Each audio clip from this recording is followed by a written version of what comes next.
Saat sedang dilanda stres karena proyek, CEO ini tiba-tiba diberi air minum oleh pemuda miskin penjual koran di jalanan. Tak disangka kebaikannya itu membawanya di titik ini. Halo sahabat, apa kabar semuanya? Sebelum masuk ke ceritanya, jangan lupa nyalakan subtitle dan subscribe terlebih dahulu ya. Langit Jakarta sore itu tersaput kabut kelabu, seolah turut berduka atas beban yang menghimpit pundak seorang Hermanto. Dari dalam kabin Mercedes hitamnya yang sunyi, ia memandang keluar tanpa benar-benar melihat. Raut wajahnya, yang biasanya penuh wibawa dan kepastian, kini diliputi bayang-bayang kecemasan yang pekat. Proyek ambisius, Semeru Tower, yang seharusnya menjadi mahkota prestasi karirnya dan mengukuhkan grup Semeru sebagai raksasa properti terdepan di Indonesia, justru terancam menjadi batu nisan reputasinya. Dokumen analisis mengenai dampak lingkungan hidup, AMDAL, setebal 500 halaman yang telah disusun tim terbaiknya selama berbulan-bulan, baru saja ditolak mentah-mentah oleh Kementerian Lingkungan Hidup dan Kehutanan. Alasan penolakannya tajam dan mematikan. Terdapat indikasi kuat data manipulatif dalam kajian hidrologi dan dampak sosial terhadap masyarakat sekitar. Pak, kita sudah sampai. Suara sopirnya, Sardi, memecah kesunyian. Hermanto menghela napas panjang, matanya masih tertuju pada gedung pencakar langit di kejauhan yang seharusnya menjadi lokasi Semeru Tower. Tunda dulu, Sardi. Aku butuh udara.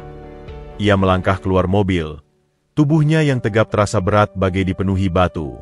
Angin sore yang seharusnya segar terasa pengap di paru-parunya. Ia berdiri di tepi trotoar yang sibuk, tangan terkunci erat di belakang punggung, mencoba menata kembali pikiran yang berantakan. Setiap detik penundaan proyek ini berarti kerugian finansial yang monstrous. Ratusan juta rupiah menguap begitu saja. Tapi yang lebih menghantui adalah dampak terhadap kepercayaan investor. Jika proyek ini gagal, nilai saham grup Semeru akan anjlok, dan itu bisa memicu krisis kepercayaan yang berantai. Bring! Bring! Telepon di saku jasnya bergetar tak henti-hentinya. Ia melihat layar, lagi-lagi sang ketua Dewan Komisaris, Pak Gunawan. Hermanto memilih mengabaikannya. Ia belum siap menghadapi pertanyaan-pertanyaan bernada menyalahkan yang pasti akan dilontarkan pria tua itu. Tak lama kemudian, teleponnya berdering lagi. Kali ini dari sang direktur keuangan, Andi. Hermanto, di mana kau? Suara Andi terdengar tegang di seberang sana. Kita harus segera rapat darurat. Investor dari grup LIM sudah meneleponku langsung. Mereka panik. Mereka mengancam akan menarik dananya jika dalam 48 jam ke depan kita tidak bisa memberikan solusi yang meyakinkan soal penolakan AMDAL ini. Aku tahu, Andi. Aku tahu, jawab Hermanto, suaranya serak. Beri aku waktu sejam. Aku butuh kepala yang jernih untuk memikirkan ini. 1 jam? Hermanto, kita tidak punya waktu 1 jam. Kita butuh tindakan now. Tim hukum sudah kewalahan. Tim teknis kita bingung harus mulai dari mana. Semua orang menunggumu. Dan mereka akan mendapatkannya. Potong Hermanto, sedikit membesarkan suara. Tapi aku tidak bisa memberikan keputusan gegabah yang justru akan memperburuk keadaan. Percayalah padaku, Andi. 1 jam. Ia menutup telepon sebelum Andi sempat membalas. Hermanto menutup mata, mencoba menenangkan detak jantungnya yang berdebar kencang. Ia merasa seperti sedang berdiri di tepi jurang, sendirian, dengan angin kencang yang berusaha menjatuhkannya. Tekanan itu begitu besar, membuatnya hampir lupa bagaimana cara bernapas dengan normal. Dunia di sekelilingnya, dengan segala hiruk-pikuknya, tiba-tiba terasa sangat jauh dan senyap, seolah hanya menyisakan dirinya dan masalah raksasa yang harus dihadapinya sendirian. Sementara kekhawatiran Pak Hermanto membumbung setinggi gedung-gedung pencakar langit yang mengelilinginya, di sudut yang sama namun dalam dunia yang berbeda, seorang pemuda bernama Juna, 24 tahun, dengan cermat menghitung sisa koran yang belum terjual. Tenda birunya yang lusuh dan bolong di beberapa bagian menjadi saksi bisu perjuangannya menghadang terik matahari dan guyuran hujan. Bau anyir asap kendaraan bercampur dengan aroma kertas koran basah yang melekat di setiap helai bajunya yang sederhana namun selalu bersih. Dik, koran yang kemarin masih kurang ini. Keluh seorang pelanggan tua yang biasa membeli koran darinya. Katanya ada lanjutan tulisan tentang program bansos itu. Juna tersenyum ramah sambil membuka tas plastik besar berisi koran-koran sisa. Iya, Bang. Maaf sekali, kemarin memang habis. Tapi kebetulan saya sisakan satu untuk Bapak. Ia menyodorkan koran yang masih cukup rapi. Ini, saya simpan khusus. Pelanggan tua itu menerimanya dengan wajah berbinar. Wah, terima kasih, Dik. Kamu ini jujur dan baik sekali.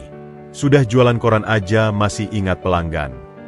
Sudah kewajiban, Bang. Sama-sama, balas Juna sambil melipat sisa koran yang tidak terjual dengan rapi. Uang receh di dalam kaleng bekas lainnya hanya cukup untuk membayar kontrakan kamar berbagi di kawasan kumuh yang ia tempati bersama 3 orang lain, dan membeli obat generik untuk ibunya yang sakit-sakitan. Setiap lembar rupiah ia hitung dengan perasaan was-was, khawatir tidak cukup untuk memenuhi kebutuhan paling dasar. Jun, ayo cepat, kita pulang. Hujan mau turun nih, teriak Rudi, teman satu kontrakannya yang juga berjualan asongan di dekat situ. Sebentar, Ruth. Ini masih ada 2 koran lagi. Sayang kalau tidak laku, balas Juna sambil melambaikan tangan. Ah, kamu dan koran-koran sialmu. Nanti juga basah kena hujan. Mending kita cari tempat berteduh. Juna menggeleng. Senyumnya tidak pudar. Tenang saja, tidak sampai 5 menit lagi. Kalau basah, besok tidak bisa dijual. Rugi dong. Meski hidup menekan bagai batu giling, di mata Juna masih tersimpan api optimisme yang tak mudah padam. Setiap pagi sebelum berangkat, ia selalu menyempatkan diri membacakan koran untuk ibunya yang terbaring lemah. Nanti kalau Juna sudah sukses, ibu tidak perlu minum obat generik lagi. Juna akan belikan obat yang terbaik. Janjinya selalu pada sang ibu. Ibu tidak perlu obat mahal. Nak, ibu hanya ingin kamu bahagia dan sehat.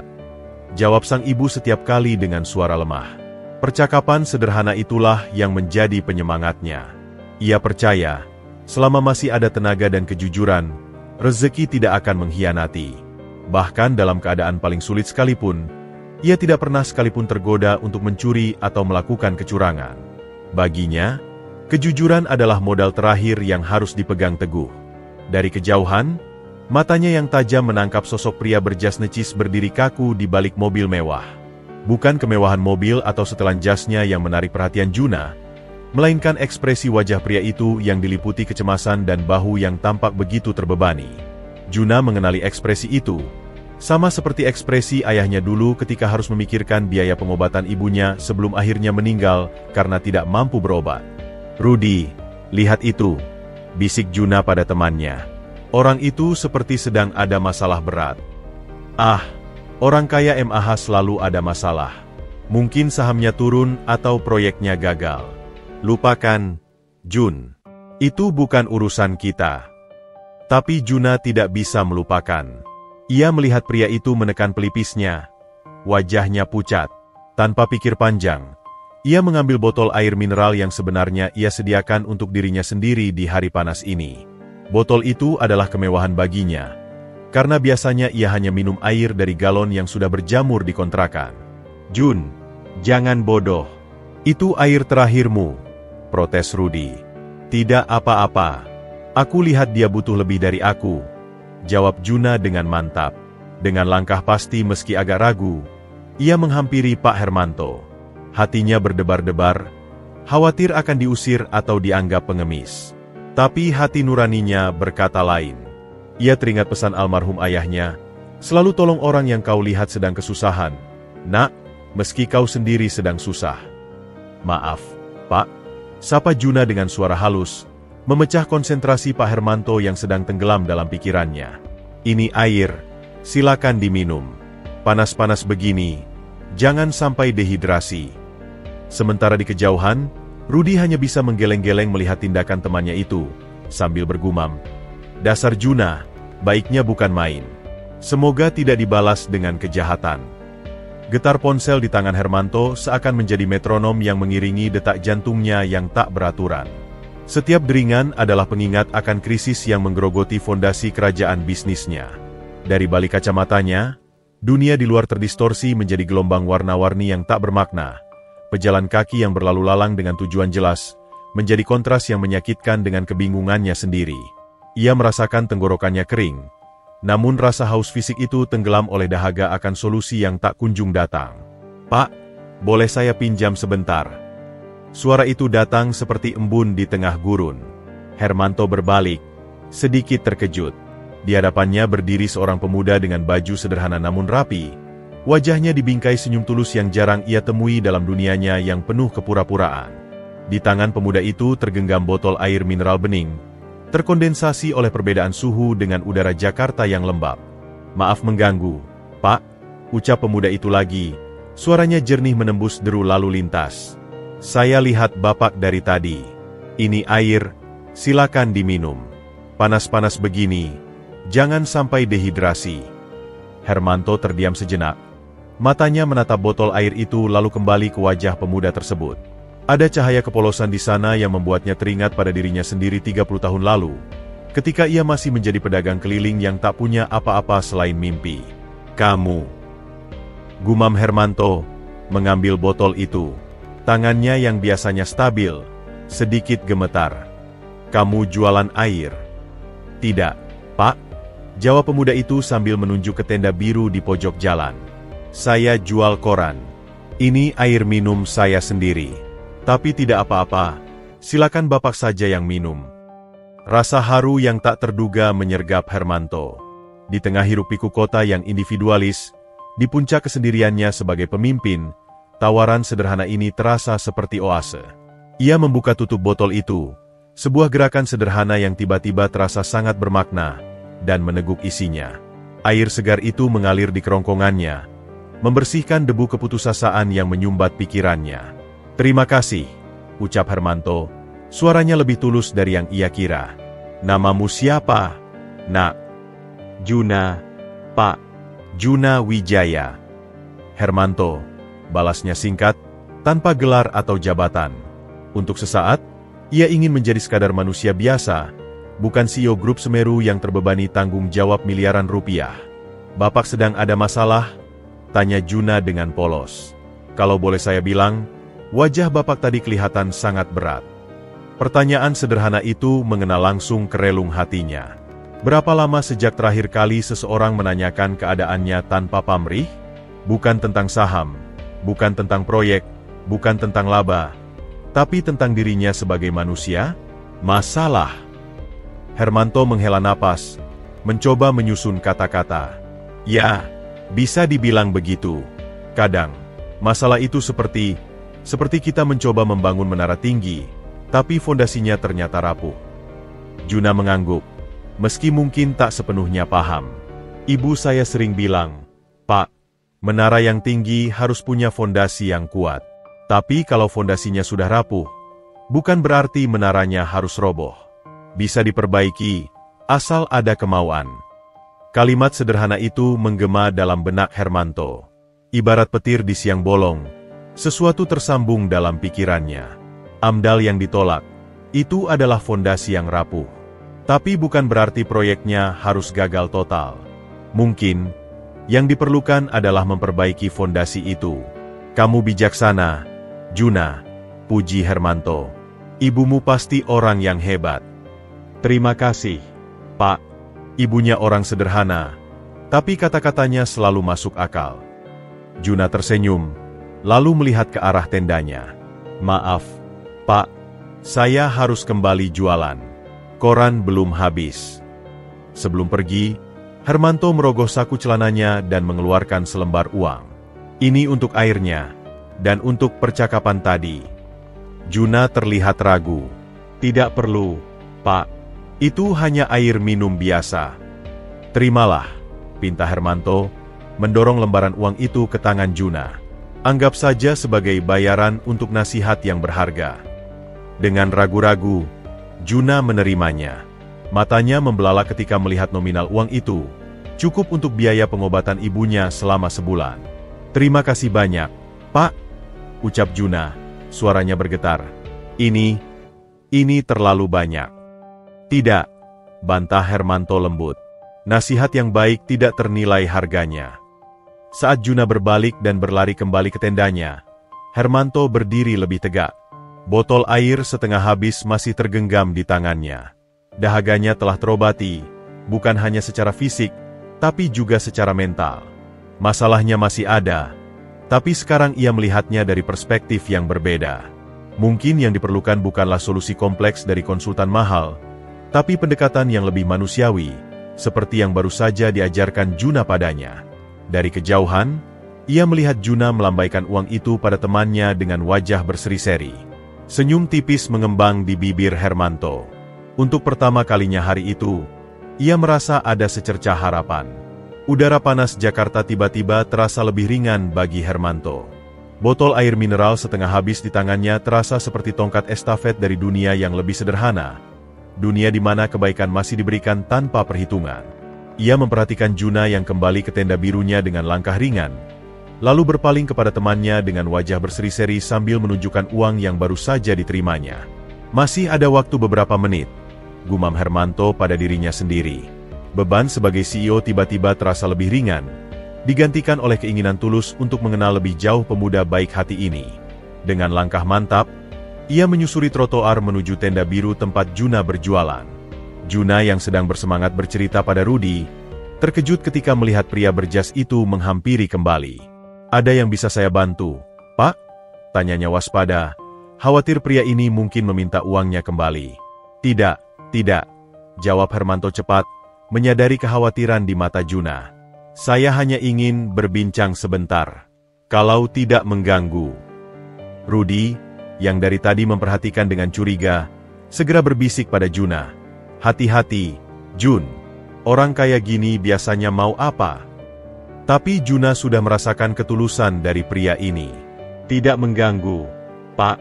Silakan duduk." Ia menyodorkan bangku plastik kecil yang biasanya dipakainya untuk berjualan. Hermanto duduk dengan anggun. Jas Armaninya yang mahal tidak menjadi halangan untuk duduk di bangku plastik usang. "Tadi kamu bilang jualan koran. Bagaimana hasilnya hari ini?" Juna menghela napas kecil. "Lumayan, Pak. Masih ada sisa 5 eksemplar yang belum laku. Tapi dibanding kemarin, hari ini lebih baik." "Dengan uang hasil jualan koran, cukup untuk hidup di Jakarta?" tanya Hermanto penuh perhatian. Juna tersenyum getir. "Harus cukup, Pak. Saya dan Ibu tinggal di kontrakan kecil. Ibu sakit-sakitan, jadi uang jualan koran juga untuk beli obat." Ia menunduk sebentar. "Sebenarnya, dulu saya sempat kuliah 1 semester di jurusan teknik sipil. Tapi setelah ayah meninggal dan ibu sakit, terpaksa berhenti." Seketika itu pula Hermanto merasa seperti ditampar oleh realita. Di hadapannya duduk seorang calon insinyur yang nasibnya berbelok arah. "Kamu masih ingin melanjutkan kuliah?" "Setiap hari, Pak," jawab Juna dengan mata berbinar. "Saya masih simpan semua buku kuliah dulu. Kadang malam hari saya baca-baca lagi. Tapi..." Ia mengangkat bahu. "Sekarang yang penting ibu sehat dan kami bisa makan." Percakapan mereka terus mengalir. Hermanto bertanya tentang kondisi ibunya, dan Juna bercerita dengan detail tanpa berusaha mengasihani diri sendiri. "Dokter bilang ibu perlu operasi kecil, tapi kami belum mampu. Untuk sekarang, obat generik dulu, yang penting ibu tidak kesakitan." Tanpa terasa, hampir 20 menit mereka berbincang. Hermanto merasa ini adalah percakapan paling manusiawi yang pernah ia alami dalam beberapa tahun terakhir. Di kantor, setiap pembicaraan selalu tentang angka, strategi, dan kepentingan. Di sini, dengan Juna, ia berbicara tentang harapan, perjuangan, dan ketulusan. "Jun, hujan mulai rintik-rintik nih," teriak Rudy dari bawah tenda yang mulai bocor. Hermanto melihat ke atas, baru menyadari langit sudah semakin kelam. "Sepertinya saya harus pergi," ujarnya sambil berdiri. "Terima kasih untuk percakapannya, Juna. Ini sangat berarti bagi saya." Sebelum pergi, Hermanto kembali merogoh dompetnya. Kali ini ia mengambil kartu namanya yang sederhana, hanya tertulis Hermanto dan nomor ponsel pribadi, bukan kartu bisnis megah dengan segudang gelar. "Ini kartu saya," ujarnya, menyodorkan kartu itu pada Juna. "Jika kamu atau ibumu butuh bantuan, jangan ragu untuk menghubungi saya." Juna menerima kartu itu dengan kedua tangan. Matanya membelalak. "Terima kasih, Pak. Tapi saya tidak ingin merepotkan." Kamu tidak merepotkan, bantah Hermanto lembut. Kadang-kadang, kita semua butuh bantuan. Itu yang membuat kita manusia. Saat Hermanto berbalik untuk kembali ke mobilnya, Juna masih memandangi kartu nama sederhana itu. Rudi menghampiri dan melihat ke arah kartu tersebut. Dia siapa sih? Kok memberi uang segitu banyak dan kartu nama? Juna menggeleng, masih tidak percaya. Saya juga tidak tahu, Ruth. Tapi dia baik sekali. Seperti orang tua yang peduli. Di dalam mobil, Hermanto memandangi botol air mineral yang masih ia bawa. Sopirnya, Sardi, bertanya, "Mau dibuang, Pak?" "Tidak," jawab Hermanto tegas. "Simpan saja." Botol air sederhana ini telah menjadi pengingat baginya bahwa di balik semua kompleksitas bisnis dan tekanan profesional, kemanusiaan yang paling mendasar adalah yang paling berharga. Sementara hujan mulai deras membasahi Jakarta, dua dunia yang berbeda telah bersentuhan, dan keduanya tidak akan pernah sama lagi. Bagi Hermanto, pertemuan ini memberinya perspektif baru. Bagi Juna, pertemuan ini memberinya harapan baru. Dan bagi takdir, pertemuan ini adalah awal dari sebuah cerita yang akan mengubah banyak hal. Hujan yang mengguyur Jakarta semalaman telah meninggalkan genangan-genangan air di jalanan yang rusak di depan kontrakan Juna. Pagi itu, udara masih terasa lembab dan berat, mencerminkan beban yang tetap menghinggapi pikiran Juna meskipun pertemuannya dengan pria bernama Hermanto kemarin memberikan secercah harapan. Ia duduk di tepi tempat tidur ibunya yang sedang tertidur pulas, memandangi kartu nama sederhana itu seolah-olah benda tersebut adalah jimat yang suatu hari nanti akan mengubah nasib mereka. "Ibu, semoga hari ini rezeki kita lebih baik," bisiknya pelan sambil merapikan selimut tipis yang menutupi tubuh ibunya yang kurus. "Jun, jangan lupa makan." Suara lemah ibunya terdengar dari balik selimut. "Jangan khawatir, Bu. Saya sudah makan." Dustanya terpaksa diucapkan. Uang hasil pemberian Hermanto kemarin sebagian besar telah ia gunakan untuk membeli obat yang lebih baik, dan ia bertekad untuk tidak menyentuh sisanya kecuali untuk keperluan mendesak. Saat ia bersiap-siap untuk berangkat, membawa tas berisi koran-koran edisi pagi, tiba-tiba sebuah mobil hitam mengilat. Sebuah Toyota Alphard yang terlihat begitu asing di lingkungan kumuh mereka, berhenti persis di depan pintu kontrakan. Juna membeku. Tangannya masih memegang tali sepatu yang setengah terikat. Seorang wanita dengan setelan blazer abu-abu dan rambut disanggul rapi turun dari mobil. Penampilannya begitu profesional dan berseberangan dengan lingkungan sekitar, membuat beberapa tetangga yang sedang mencuci atau menyiapkan dagangan berhenti dan memperhatikan. "Permisi, apakah ini rumah Bapak Juna Wijaya?" tanya wanita itu dengan sopan, meski matanya secara tak sengaja menyapu lingkungan yang kumuh dengan ekspresi sedikit terkejut. Juna merasa jantungnya berdebar kencang. "Saya Juna. Ada yang bisa saya bantu?" Wanita itu tersenyum hangat, mencoba menutupi keterkejutannya.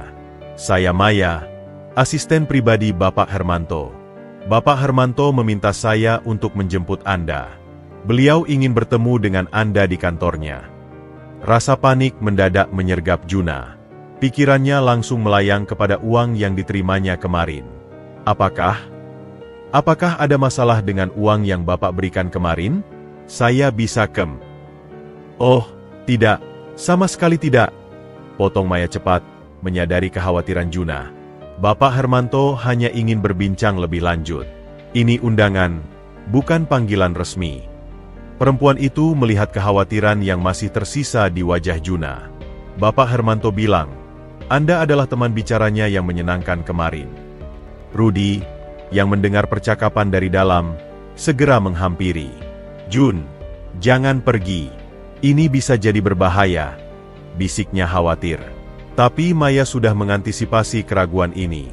"Bapak Hermanto meminta saya menyampaikan pesan ini. Terima kasih untuk air dan percakapan kemarin.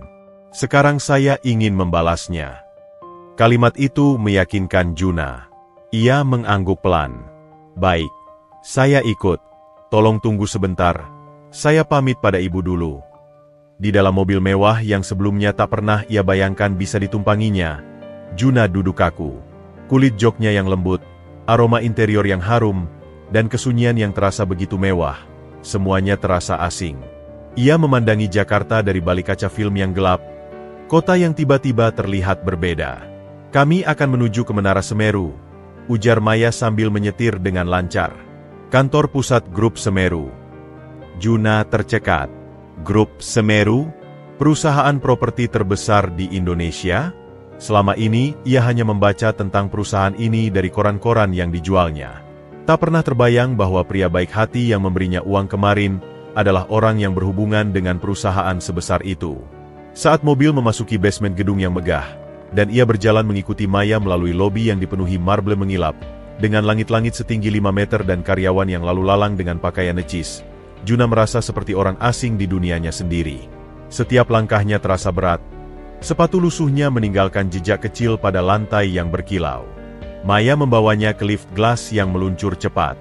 Bapak Hermanto sedang menunggu di lantai 40. Ruang kerjanya. Saat pintu lift terbuka, sebuah koridor yang tenang dengan pemandangan Jakarta yang spektakuler menyambut mereka. Beberapa staf yang lalu lalang meliriknya penuh rasa ingin tahu. Di ujung koridor, terdapat pintu kayu besar dengan plakat perunggu sederhana, Hermanto, CEO. Maya mengetuk pintu 2 kali. Masuk. Suara familiar terdengar dari dalam. Dan saat pintu terbuka, terlihatlah Hermanto sedang duduk di belakang meja kerjanya yang luas, mengenakan kemeja putih sederhana dengan lengan digulung. Wajahnya yang kemarin penuh kecemasan, kini terlihat lebih tenang meski masih terlihat bekas-bekas kelelahan. Juna, selamat pagi. Sambutnya dengan hangat, berdiri dan mendekat dengan tangan terulur. Terima kasih sudah datang. Juna berjabat tangan dengan gemetar. Matanya tak percaya memandang sekeliling ruangan yang megah ini, lalu kembali ke wajah Hermanto. Bapak ini, CEO Grup Semeru. Hermanto mengangguk. Senyum kecil mengembang di bibirnya. Ya, tapi kemarin, saya hanyalah seorang pria yang butuh seteguk air dan kata-kata bijak. Di ruangan seluas itu, dengan segala kemewahan dan simbol kekuasaan yang mengelilinginya, Juna tiba-tiba menyadari sesuatu yang lebih penting, bahwa di balik semua jabatan dan kekayaan, manusia tetaplah manusia yang membutuhkan koneksi dan kebaikan sesama.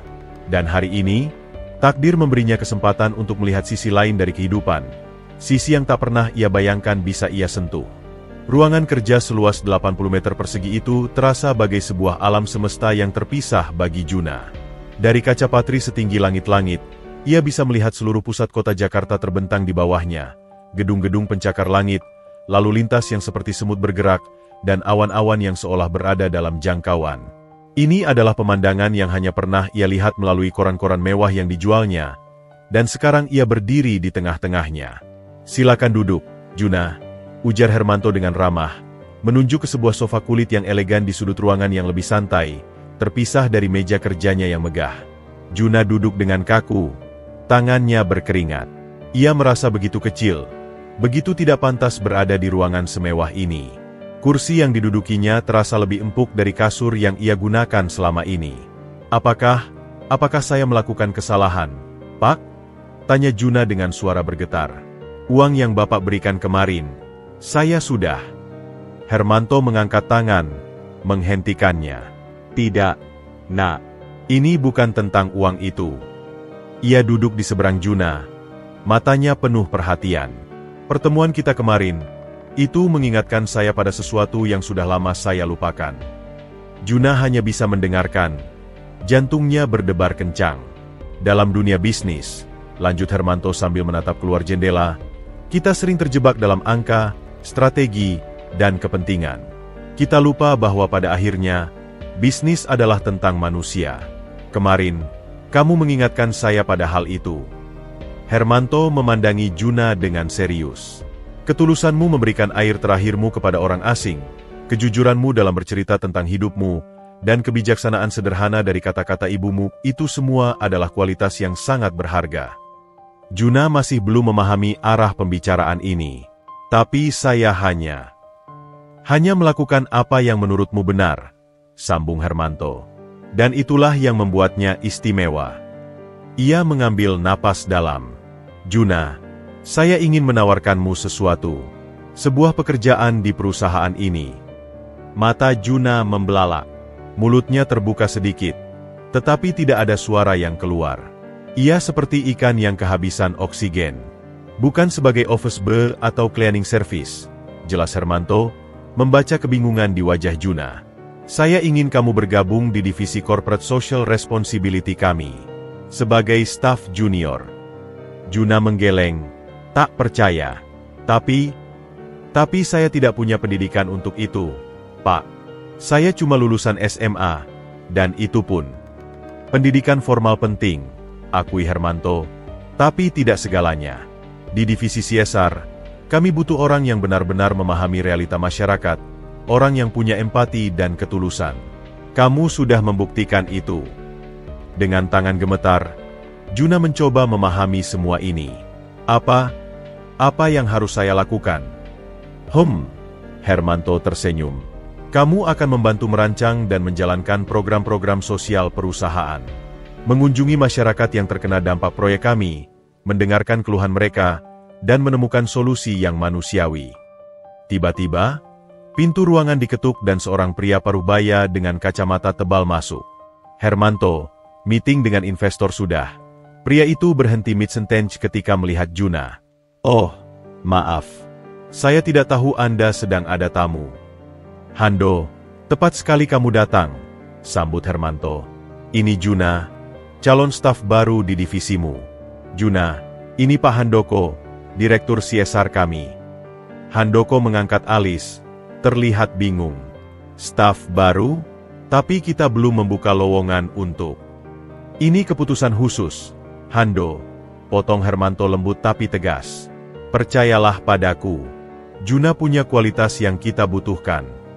Handoko memandang Juna dari ujung kepala sampai kaki, memperhatikan pakaiannya yang sederhana dan sepatunya yang sudah usang. Ekspresinya skeptis, tapi ia menghormati Hermanto. Tentu saja. Selamat datang, Juna. Juna masih terduduk diam, tak mampu berkata-kata. Air mata mulai menggenang di matanya. Pak Hermanto, saya tidak tahu harus berkata apa. Ini seperti mimpi. Ini bukan mimpi, Nak, jawab Hermanto dengan hangat. Ini awal dari perjalanan baru. Gajimu cukup untuk membiayai pengobatan ibumu yang lebih baik, dan kamu bisa menyewa tempat tinggal yang lebih layak. Handoko yang mendengar ini, ekspresinya sedikit melunak. Kapan kamu bisa mulai, Juna? Kapan-kapan saja, Pak, jawab Juna antusias. Bahkan hari ini juga bisa. Hermanto tertawa kecil. Tidak perlu terburu-buru. Besok saja. Maya akan membantumu dengan administrasi dan perkenalan dengan tim. Saat Juna berdiri untuk berpamitan, tangannya masih gemetar. Ia memandang Hermanto dengan mata berkaca-kaca. Terima kasih, Pak. Saya berjanji tidak akan mengecewakan kepercayaan Bapak. Saya tahu kamu tidak akan, balas Hermanto. Karena yang saya lihat padamu bukan hanya kemampuan, tapi karakter. Ketika Juna meninggalkan ruangan itu, mengikuti Handoko yang akan memperkenalkannya pada tim CSR, ia merasa seperti berada dalam mimpi. Dari penjual koran di pinggir jalan menjadi staf di perusahaan terkemuka, ini adalah keajaiban yang tak pernah ia bayangkan. Di dalam lift, Handoko memandanginya. Juna, boleh saya tahu bagaimana kamu bisa bertemu dengan Pak Hermanto? Juna tersenyum kecil, mengingat pertemuan mereka yang sederhana. Saya memberinya segelas air, Pak, dan dia memberiku sebuah kesempatan. Kalimat sederhana itu membuat Handoko terdiam, memikirkan betapa kehidupan kadang memang bergerak dalam cara-cara yang tak terduga. Mungkin saja, pemuda sederhana ini memang membawa sesuatu yang segar yang sangat dibutuhkan perusahaan. Pagi itu, udara di lantai 15 gedung Semeru terasa berbeda bagi Juna. Dengan setelan kemeja dan celana hitam sederhana yang dibelikan dengan uang pemberian Hermanto, pakaian termewah yang pernah ia miliki, ia berdiri di depan pintu kaca divisi CSR dengan napas tertahan. Nametak plastik di dada kirinya terasa asing namun membanggakan. Juna Wijaya, staf CSR. Selamat pagi, semuanya. Sapa Handoko saat memasuki ruangan terbuka yang dipenuhi cubikle rapi. Ini Juna, staf baru kita. 20 pasang mata langsung tertuju padanya. Beberapa dengan rasa ingin tahu, beberapa dengan senyuman semu, dan beberapa, terutama dari seorang pria muda berambut tertata rapi, dengan pandangan merendahkan yang nyaris tak tersembunyi. Rendra, Tolong perkenalkan Juna pada tim dan bantu dia menyesuaikan diri, perintah Handoko pada pria berambut rapi itu sebelum masuk ruangannya. Rendra mendekat dengan langkah percaya diri. Matanya menyapu Juna dari kepala sampai kaki. Selamat datang. Saya Rendra, Senior CSR Officer. Tangannya yang terulur bersifat formal, bukan hangat. Terima kasih, Pak Rendra. Saya Juna, balasnya sambil menjabat tangan yang dingin itu. Tidak perlu panggil, Pak. Kita semua setara di sini, sahut Rendra, tapi nada bicaranya justru menunjukkan sebaliknya. Ini meja kerjamu. Ia menunjuk ke cubikle kecil di sudut dekat pintu. Komputer sudah terinstal semua. Password defaultnya, Semeru 123. Seorang wanita muda dengan kacamata berbingkai merah menghampiri. Hai, saya Sari. Senang kamu bergabung. Senyumnya tulus, berbeda dengan Rendra. Saya Devina, tambah wanita lain dari cubikle sebelah. Kamu sebelumnya kerja di mana, Juna? Juna menarik napas dalam. Saya sebelumnya berjualan koran di sekitar Harmoni. Suasana tiba-tiba hening. Beberapa rekan yang sedang duduk berdiri untuk melihatnya lebih jelas. Rendra menyeringai. Jualan koran? Lalu bagaimana bisa? Juna direkrut langsung oleh Pak Hermanto. Potong Sari cepat, mencoba meredakan ketegangan. Pasti ada alasan khusus. Rendra mendengus pelan. Tentu saja. Mari kita mulai pekerjaan, ya? Juna, tolong print dokumen ini dan ambil kopi untuk saya. Gula 2, tanpa krim. Juna terpana sejenak. Saya di sini sebagai staf CSR, bukan. Kita semua harus mulai dari bawah. Potong Rendra dengan senyum tipis. Atau kamu merasa terlalu spesial? Sambil menahan perasaan, Juna mengiyakan. Saat ia berjalan ke mesin fotokopi, bisikan-bisikan mulai terdengar. Anak jalanan bisa langsung jadi staf. Kasihan sih, tapi memang pantas. Rendra kesel karena dia yang seharusnya promosi. Sari menghampirinya di area printer. Jangan hiraukan mereka. Rendra memang seperti itu pada semua pendatang baru. Tapi kenapa dia begitu benci pada saya? Tanya Juna bingung. Karena posisimu seharusnya untuk keponakannya, jawab Sari berbisik. Tapi Pak Hermanto yang memutuskan langsung. Siang hari, Handoko mengumpulkan semua staf untuk briefing. Kita ada proyek baru. Survei lapangan untuk program bantuan UMKM di daerah yang akan terdampak pembangunan Semeru Tower. Siapa yang mau tangani? Rendra langsung mengacungkan tangan. Saya, Pak. Saya sudah berpengalaman dengan survei semacam ini. Bagus. Bawa 2 orang tim. Dan Handoko menatap Juna. Bawa Juna. Biar dia belajar. Ekspresi Rendra berubah masam. Tapi Pak, survei ini rumit. Butuh keahlian. Justru itu kesempatan bagus untuknya belajar. Potong Handoko tegas. Juna, besok kamu ikut Rendra dan Sari.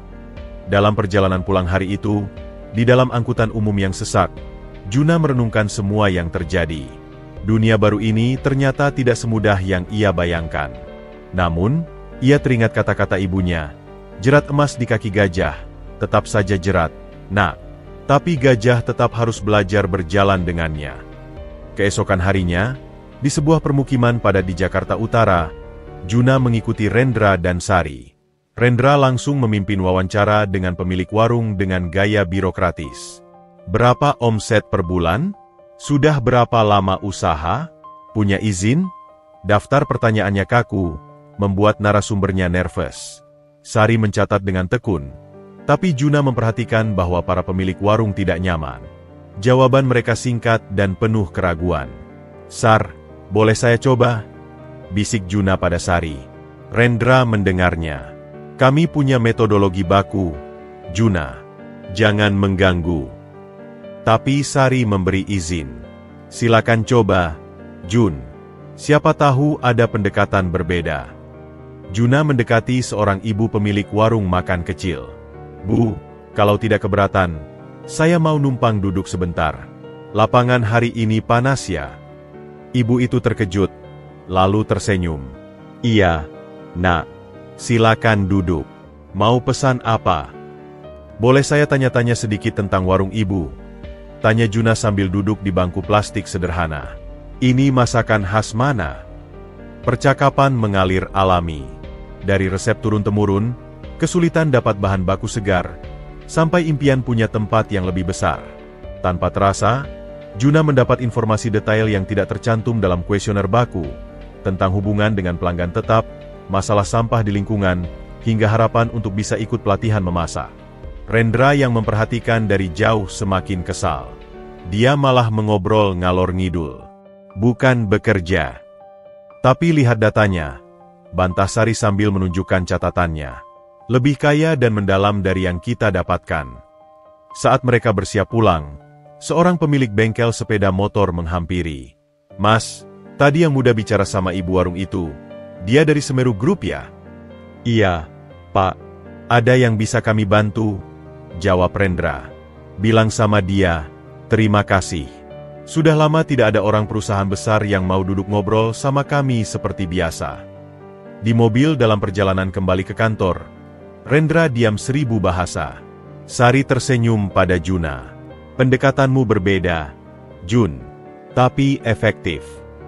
Bukan soal efektif atau tidak, gumam Juna memandang keluar jendela.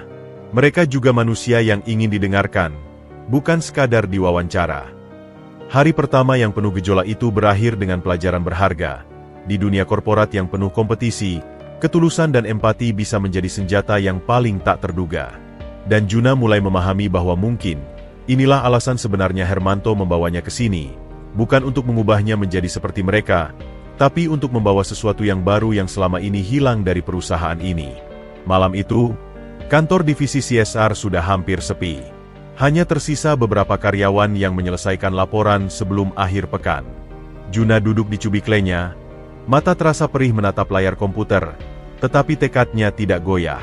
Di hadapannya terbentang data mentah hasil survei UMKM, sebuah kekacauan angka dan catatan yang belum terorganisir. Kamu masih di sini, Jun? Tanya Sari yang hendak pulang, tas kerja sudah tergantung di pundaknya. Sudah jam 8 malam. Saya harus menyelesaikan ini, Sar, jawab Juna tanpa mengalihkan pandangan dari layar. Data ini tidak merefleksikan apa yang sebenarnya kami dengar di lapangan. Sari mendekat, penasaran. Apa maksudmu? Lihat, Juna menunjuk ke spreadsheet. Rendra hanya memasukkan angka, omset, jumlah karyawan, lama usaha.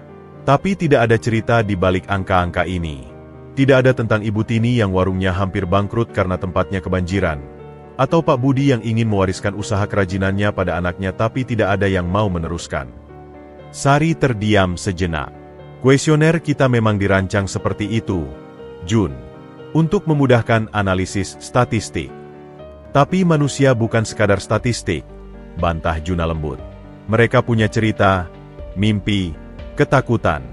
Dan justru disitulah solusi sebenarnya bisa ditemukan. Mata Sari berbinar, tertarik dengan pendekatan Juna. Apa yang akan kamu lakukan? Memberi mereka suara, jawab Juna mantap. Saya akan membuat laporan alternatif, tidak menggantikan laporan resmi, tapi sebagai pelengkap, dengan cerita nyata dari masyarakat. Sepanjang malam, Juna bekerja tanpa lelah. Tangannya yang biasanya cekatan melipat koran, kini lincah mengetik. Setiap kata ia pilih dengan hati-hati, setiap cerita ia rangkai dengan hormat. Ia tidak hanya menulis tentang masalah, tetapi juga tentang ketangguhan, tentang harapan yang tak pernah padam meski dalam kesulitan. Senin pagi, Handoko duduk di ruangannya dengan wajah muram. Laporan survei UMKM dari Rendra terbuka di depannya. Rapi, profesional, tetapi terasa hampa. Datanya lengkap, tapi tidak memberi kita insight baru, gumamnya pada diri sendiri. Tiba-tiba, ketukan pintu terdengar. Juna berdiri di sana dengan wajah sedikit nervous, memegang print setebal 20 halaman. Pak Handoko, mohon maaf mengganggu. Ini, laporan tambahan dari survei UMKM kemarin. Handoko mengangkat alis. Laporan tambahan. Iya, Pak. berisi cerita dan testimoni langsung dari masyarakat.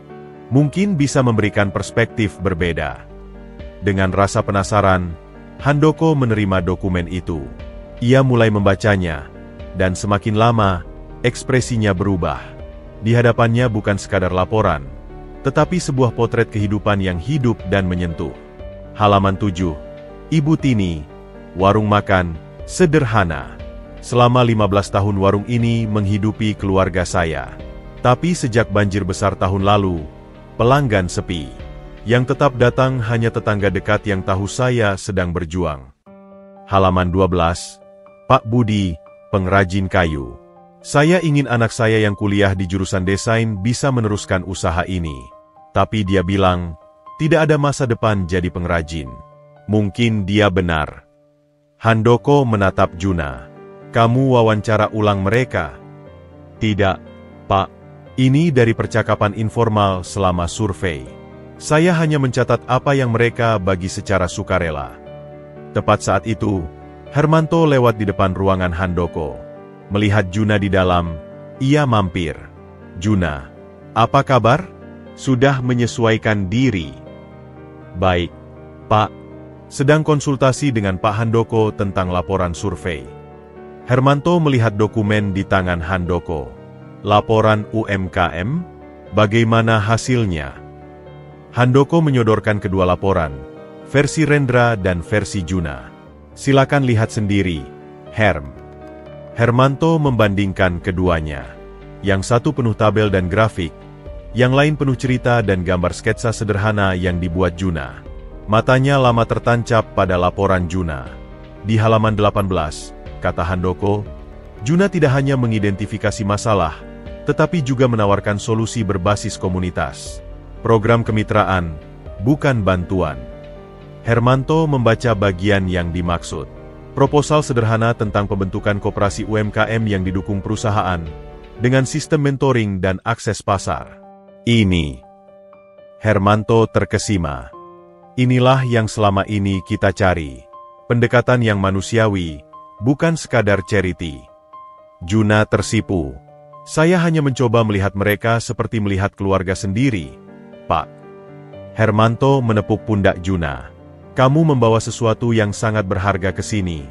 Nak, perspektif dari bawah, empati yang otentik. Beberapa jam kemudian, Rendra dipanggil ke ruangan Handoko. Kenapa kamu tidak memasukkan data kualitatif ini dalam laporanmu? Tanya Handoko, menunjukkan laporan Juna. Rendra cemberut. Itu bukan metodologi baku, Pak. Data kualitatif sulit diukur dan berpotensi subjektif. Tapi justru data subjektif, inilah yang memberi kita wawasan sebenarnya, bantah Handoko. Mulai sekarang, saya ingin semua survei lapangan memasukkan pendekatan seperti ini. Rendra menatap Juna dengan pandangan panas.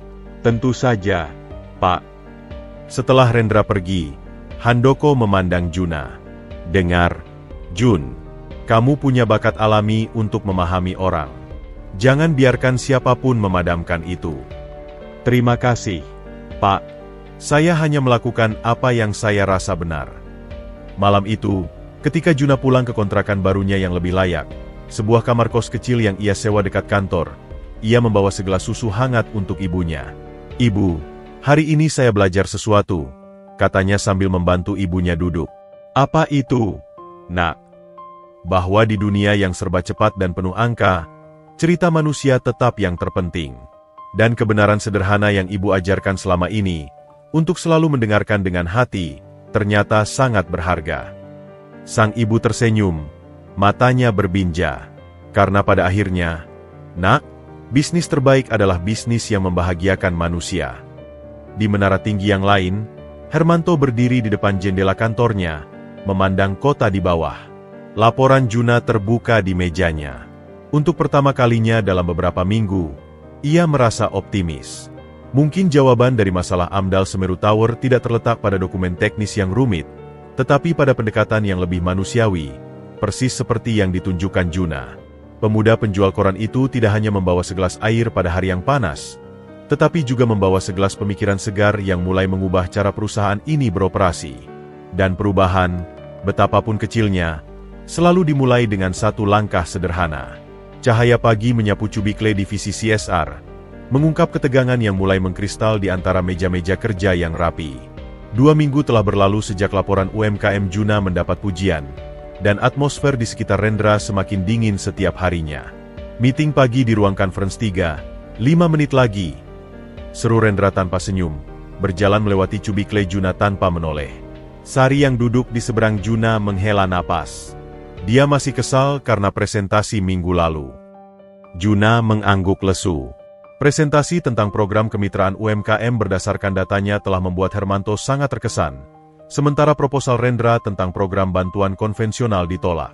Saya tidak bermaksud mengambil porsinya. Itu bukan soal niat, Jun. Ini soal politik kantor, bisik Sari. Rendra sudah di sini 3 tahun. Kamu datang dan langsung dapat perhatian direksi. Di ruang konferensi, Handoko memimpin rapat dengan wajah serius. Tim AMDAL dari kementerian akan datang besok. Mereka ingin melihat progres revisi dokumen kita, khususnya bagian dampak sosial. Rendra langsung bersemangat. Saya sudah menyiapkan tim terbaik untuk ini, Pak. Kita akan menunjukkan data lengkap dan... Terima kasih, Rendra, potong Handoko. Tapi untuk bagian masyarakat terdampak, saya ingin Juna yang memimpin. Rendra terduduk, wajahnya memucat. Tapi Pak, ini terlalu besar untuk junior. AMDAL adalah... Juna punya pemahaman unik tentang masyarakat, tegas Handoko. Dan ini perintah langsung dari Pak Hermanto. Semua mata tertuju pada Juna yang merasa seperti ingin menghilang. Saya akan berusaha yang terbaik, Pak. Usai rapat, Rendra menghampiri Juna di cubiklenya. Kamu pikir kamu bisa menghandle ini? AMDAL bukan main-main. Satu kesalahan kecil bisa menggagalkan seluruh proyek. Saya mengerti, Ren. Saya akan bekerja ekstra. Jangan panggil saya Ren, sergah Rendra. Kita tidak sebangun itu. Ia melempar flash disk ke meja Juna. Itu data Basline untuk analisis sosial. Pelajari baik-baik. Jangan sampai mempermalukan divisi kita. Sepanjang hari, Juna berkonsentrasi penuh mempelajari data tersebut. Namun semakin dalam ia menyelami, semakin banyak keanehan yang ditemui. Angka-angka tentang jumlah rumah terdampak tidak konsisten. Data wawancara terasa terlalu sempurna, dan ada beberapa dokumen yang sepertinya hilang. Sari, panggil Juna sore itu. Bisa bantu saya memeriksa data ini? Jumlah keluarga terdampak di sini tertulis 150. Tapi di lampiran laporan survei, hanya ada 120. Sari mendekat, wajahnya berkerut.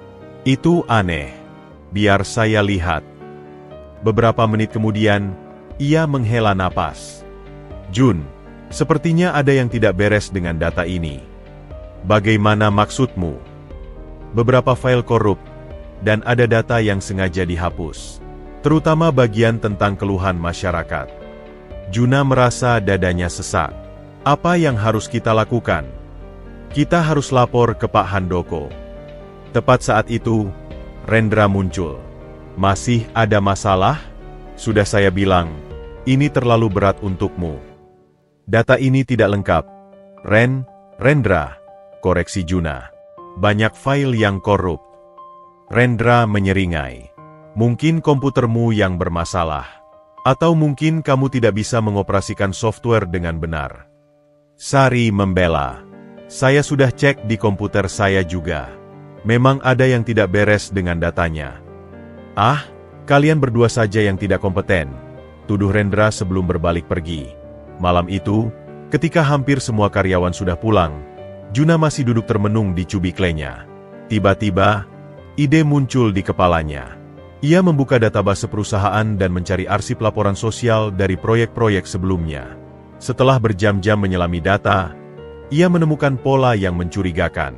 Semua data tentang keluhan masyarakat selalu hilang atau tidak terdokumentasi dalam laporan akhir, gumamnya sendiri. Tiba-tiba, suara langkah kaki mendekat. Rendra berdiri di balik cubikle dengan wajah masam. Masih di sini? Mencari-cari kesalahan orang lain lagi? Juna mengambil napas dalam. Kenapa kamu membenci saya begitu, Rendra? Saya hanya ingin membantu. Kamu pikir ini permainan? Rendra mendekat. Suaranya bergetar marah. Saya bekerja keras bertahun-tahun untuk sampai di posisi ini. Lalu kamu datang, anak jalanan yang tidak punya latar belakang, dan tiba-tiba dapat perhatian khusus dari CEO. Ini bukan kompetisi. Tentu saja ini kompetisi, potong Rendra.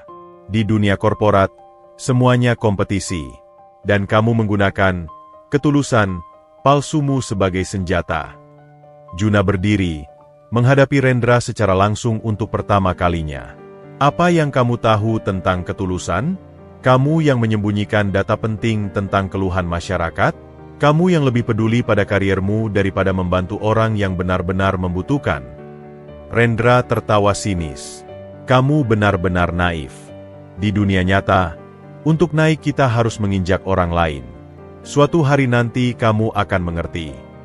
Setelah Rendra pergi, Juna duduk kembali dengan perasaan campur aduk. Konflik ini lebih dalam dari yang ia bayangkan. Ini bukan sekadar persaingan, tetapi perbedaan nilai yang fundamental. Keesokan paginya, Juna menemui Handoko dengan temuan-temuannya. Jadi kamu bilang ada data yang sengaja dihilangkan? Tanya Handoko dengan wajah serius. Iya, Pak. Dan ini terjadi konsisten di beberapa proyek sebelumnya. Selalu data tentang keluhan masyarakat yang hilang. Handoko menghela napas berat.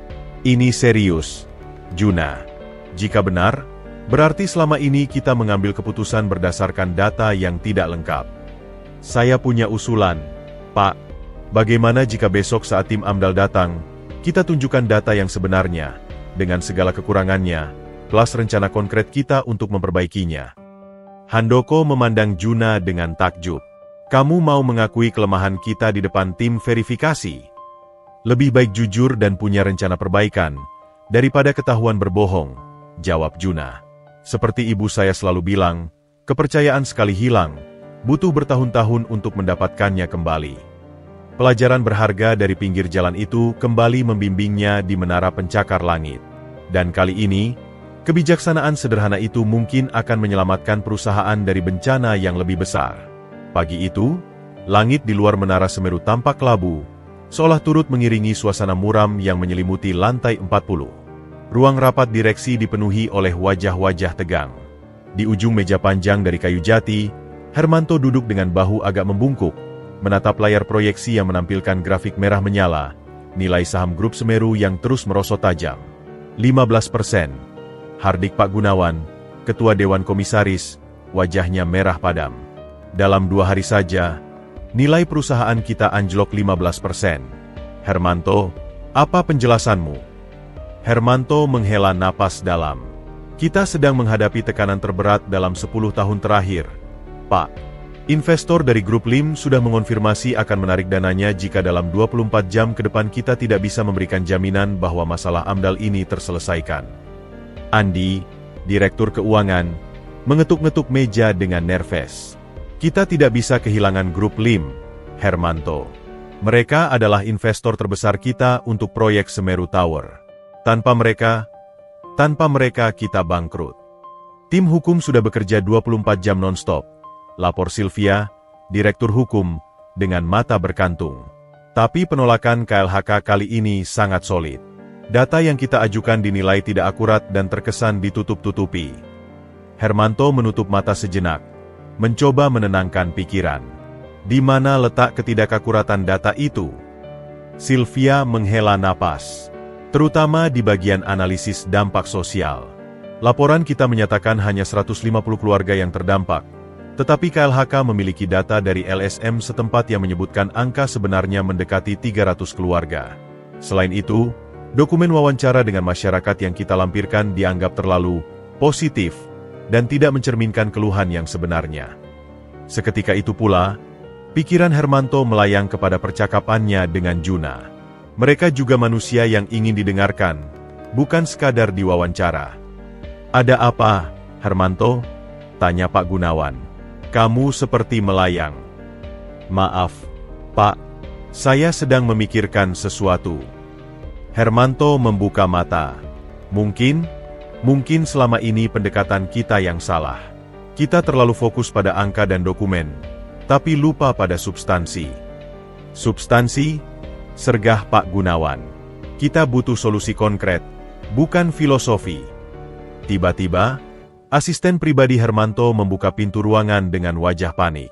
Pak, ada tim investigasi dari Bapeten dan KLHK di lobi. Mereka membawa surat perintah pemeriksaan. Ruangan langsung gempar. Ini bencana, teriak Andi. Jika sampai ada investigasi resmi, saham kita bisa jatuh lebih dalam. Hermanto berdiri, wajahnya pucat namun berusaha tenang. Tenang, semuanya. Sylvia, temui mereka dan pastikan kita kooperatif. Yang lain, lanjutkan rapat ini. Setelah suasana sedikit reda, Handoko yang dari tadi diam, akhirnya berbicara. Herm, ada sesuatu yang perlu kamu ketahui. Ia melirik ke arah Hermanto. Juna, staf baru di divisi saya, menemukan keanehan dalam data-data sosial kita. Juna, penjual koran itu? Tanya Pak Gunawan dengan sinis.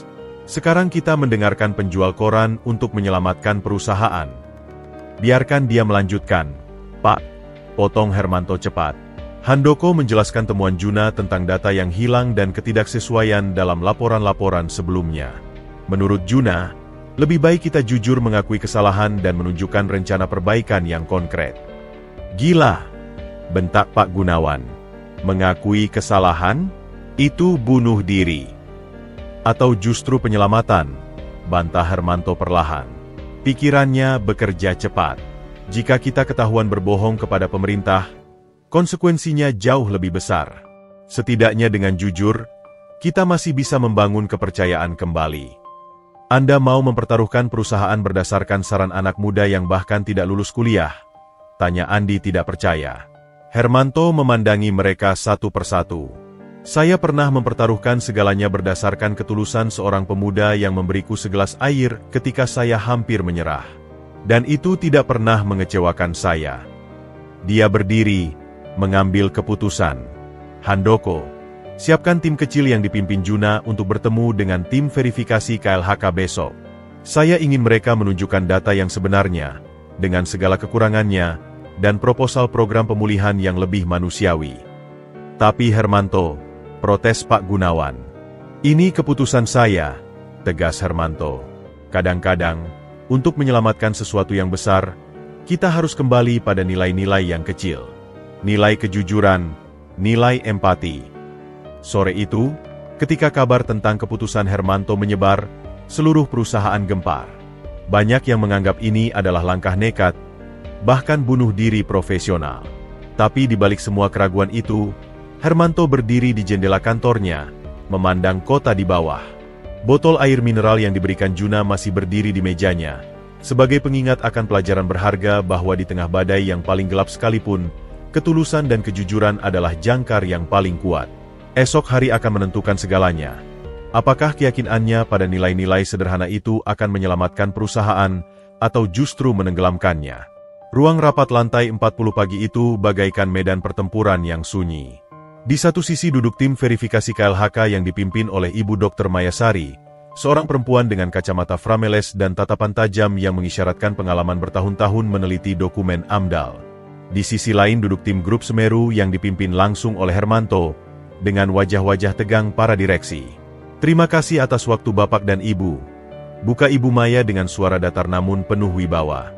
Kami di sini untuk memverifikasi kelengkapan dan keakuratan revisi dokumen AMDAL proyek Semeru Tower.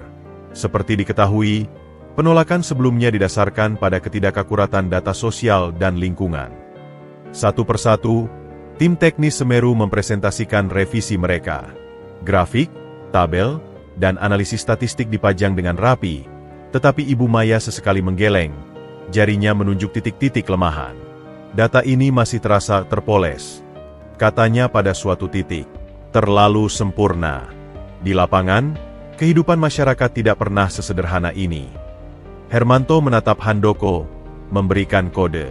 Handoko mengangguk pelan. Ibu Maya, jika berkenan, kata Handoko, kami ingin memperlihatkan pendekatan alternatif yang sedang kami kembangkan. Ibu Maya mengangkat alis. Alternatif. Ya, mohon izin memperkenalkan Juna Wijaya dari tim CSR kami. Dia akan mempresentasikan perspektif berbeda. Saat Juna berdiri dan menghampiri podium, suasana ruangan berubah.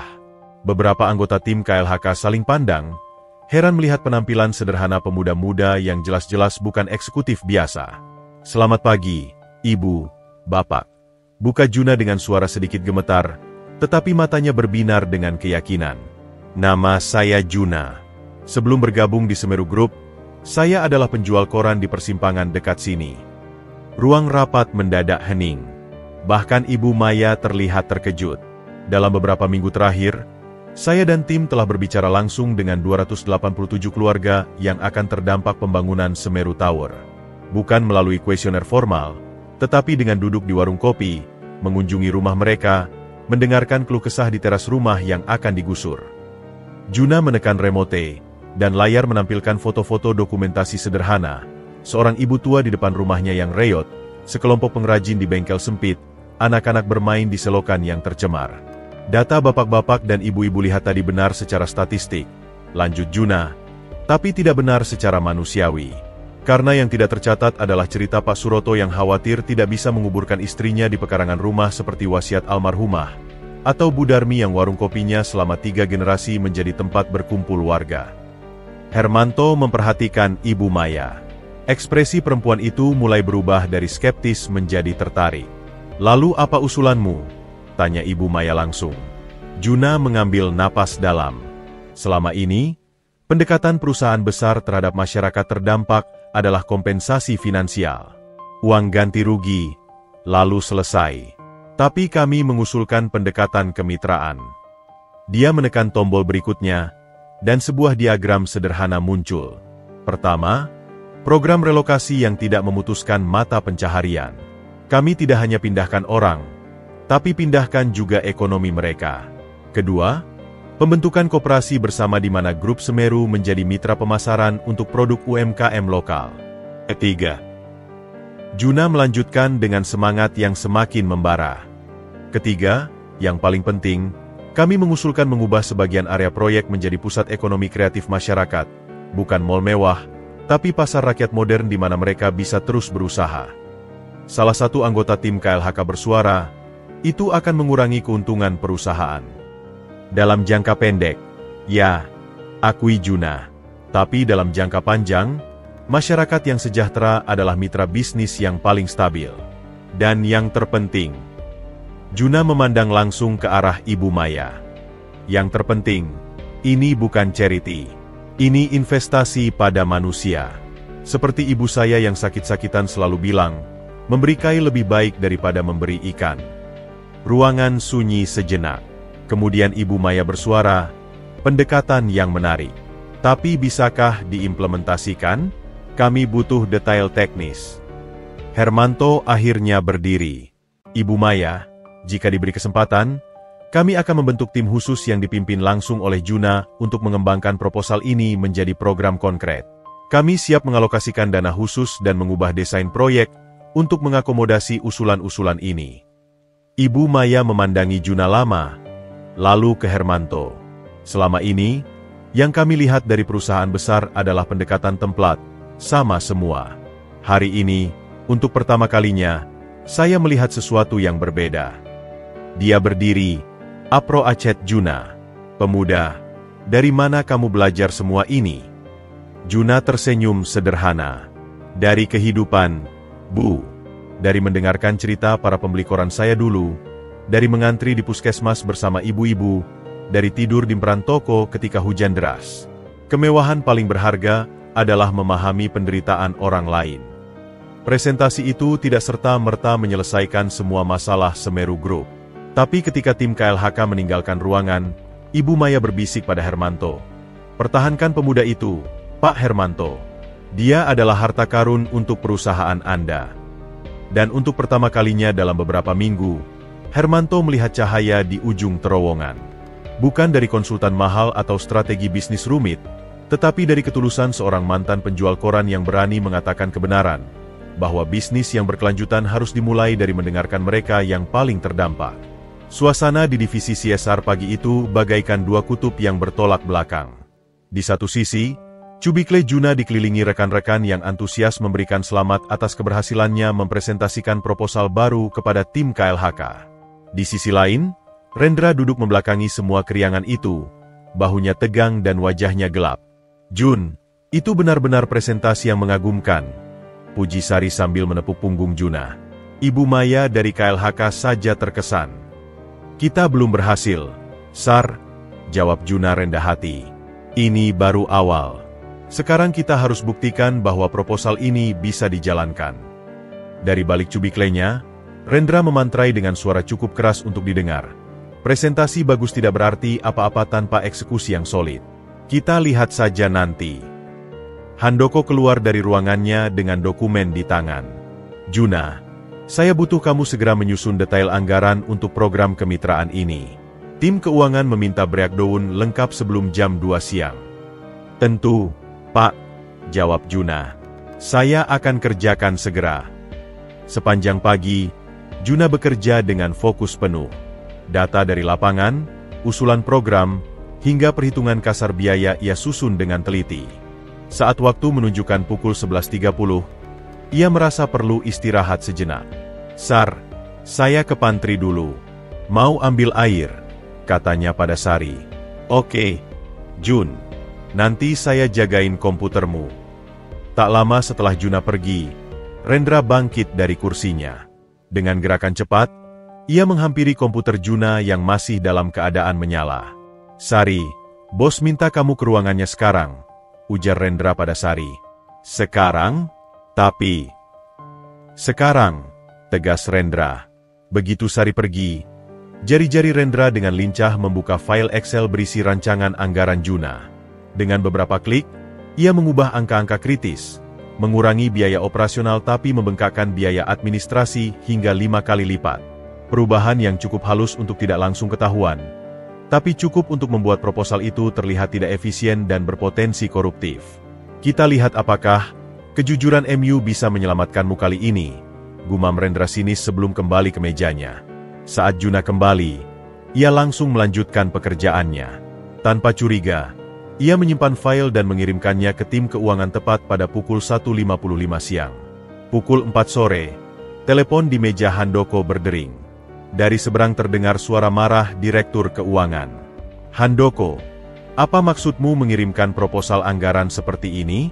Biaya administrasi 5 miliar? Ini jelas-jelas pemborosan." Handoko terkejut. "Apa? Itu tidak mungkin. Juna sudah menghitung. Hitungannya salah total. Kalau begini, lebih baik kita kembalikan saja ke proposal lama. Setidaknya lebih transparan." 10 menit kemudian, Juna dipanggil ke ruangan Handoko. Wajah Handoko merah padam. "Juna, saya kagum dengan ide-ide brilianmu. Tapi untuk urusan anggaran, kita harus sangat hati-hati. Kamu tidak bisa sembarangan." "Maaf, Pak," potong Juna bingung. "Ada masalah dengan anggaran yang saya kirim." "Lihat ini." Handoko menyodorkan printout.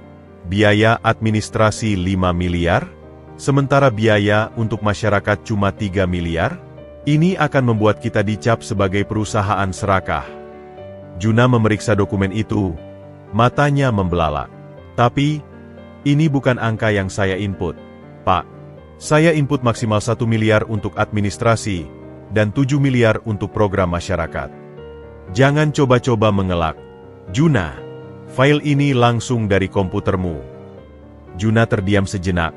Pikirannya bekerja cepat. "Pak, boleh saya periksa histori perubahan di file Excel-nya?"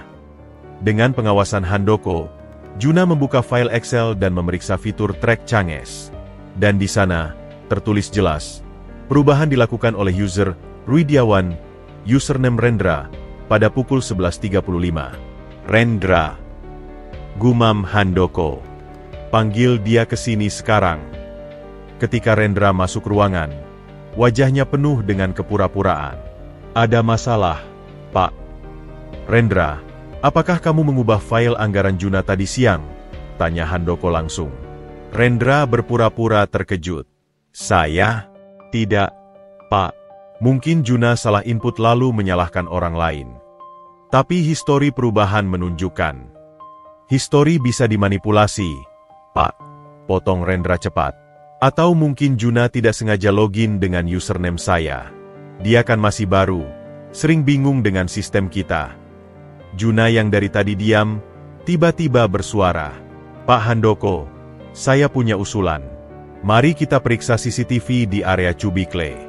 Kebetulan dari sudut kamera pantry, terlihat jelas siapa yang menggunakan komputer saya tadi siang. Wajah Rendra berubah pucat.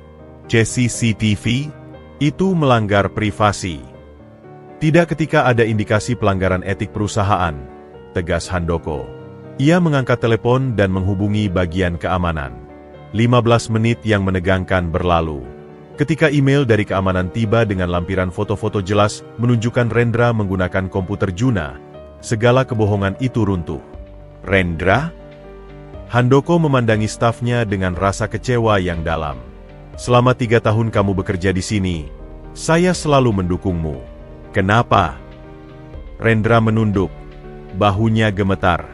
Saya tidak tahu, Pak. Saya hanya iri. Dia datang dan langsung mendapatkan segala yang saya perjuangan bertahun-tahun. Ini bukan tentang Juna, kata Handoko pelan. Ini tentang karaktermu. Dan hari ini, kamu telah membuktikan bahwa kamu tidak layak untuk posisi yang lebih tinggi.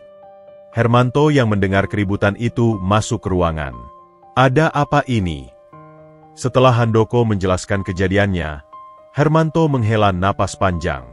Rendra, kamu tahu apa prinsip terpenting di perusahaan ini?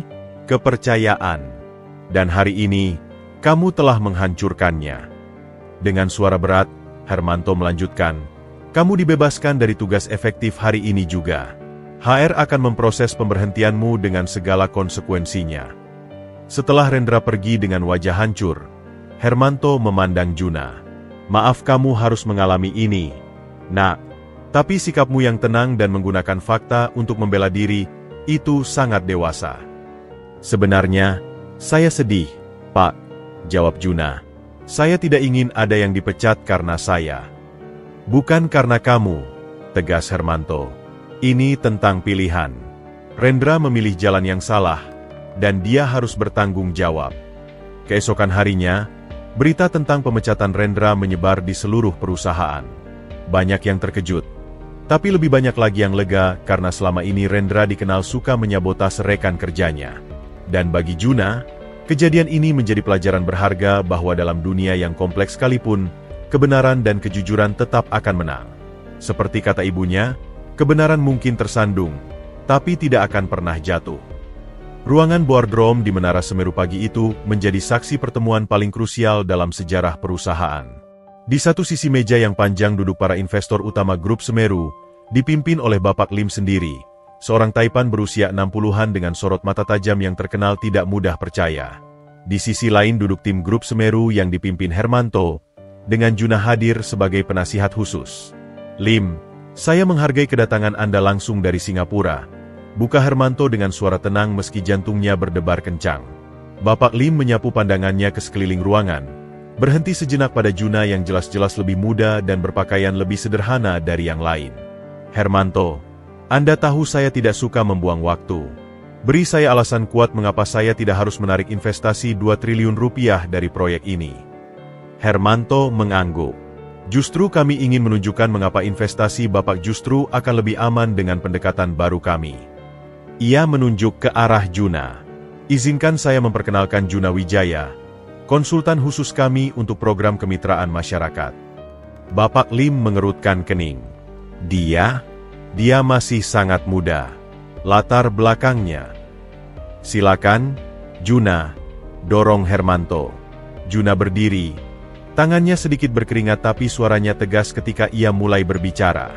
Bapak Lim, sebelum bergabung dengan Semeru Group, saya adalah penjual koran di jalanan. Setiap hari, saya mendengar keluh kesah masyarakat kecil tentang bagaimana proyek-proyek besar seringkali mengabaikan mereka. Salah satu anggota tim Bapak Lim menyela, kami di sini untuk bisnis, bukan charity. Betul sekali, sahut Juna cepat. Dan justru itulah poin saya. Selama ini, Pendekatan charity dalam CSR telah terbukti tidak berkelanjutan. Yang kami tawarkan adalah kemitraan sejati. Juna menekan remote, menampilkan diagram alir yang sederhana namun powerful. Dengan mengalokasikan 10% area komersial Semeru Tower untuk pusat ekonomi kreatif masyarakat, kita tidak hanya membantu mereka, tapi menciptakan ekosistem bisnis yang saling menguntungkan. Bapak Lim mendengarkan dengan seksama, matanya yang tajam menyelidiki setiap kata yang keluar dari mulut Juna. Lanjutkan. Bayangkan, Bapak, kata Juna dengan semangat yang mulai membara. Semeru Tower tidak hanya menjadi simbol kemewahan, tapi juga menjadi contoh bagaimana pembangunan bisa berjalan beriringan dengan pemberdayaan masyarakat. Nilai brand kita akan melambung, tidak hanya sebagai perusahaan yang kaya, tapi sebagai perusahaan yang peduli. Salah satu analis keuangan tim Lim bersuara, perhitungan ROI untuk pendekatan seperti ini tidak jelas. Terlalu banyak variabel tidak pasti. Justru sebaliknya, bantah Juna. Ia menampilkan slide berikutnya. Dengan pendekatan konvensional, kita menghadapi risiko protes masyarakat, penundaan proyek, dan citra buruk. Dengan pendekatan kami, kita mengubah semua risiko itu menjadi peluang. Hermanto menambahkan, Lim, selama ini kita selalu berbicara tentang sustainable development dalam dokumen-dokumen kita. Sekarang saatnya kita buktikan. Bapak Lim berdiri, berjalan mendekati jendela yang menghadap ke lokasi proyek Semeru Tower. Proyek ini seharusnya mulai konstruksi bulan depan. Dengan pendekatan baru ini, berapa lama penundaannya? 3 bulan, jawab Juna langsung. Tapi dalam 3 bulan itu, kita akan membangun fondasi yang lebih kuat. Bukan hanya fondasi fisik, tapi fondasi sosial. 3 bulan berarti kerugian ratusan miliar. Tukas salah satu staf Lim. Tapi penyelesaian masalah sosial yang tidak tuntas berarti kerugian triliunan dalam jangka panjang, balas Juna.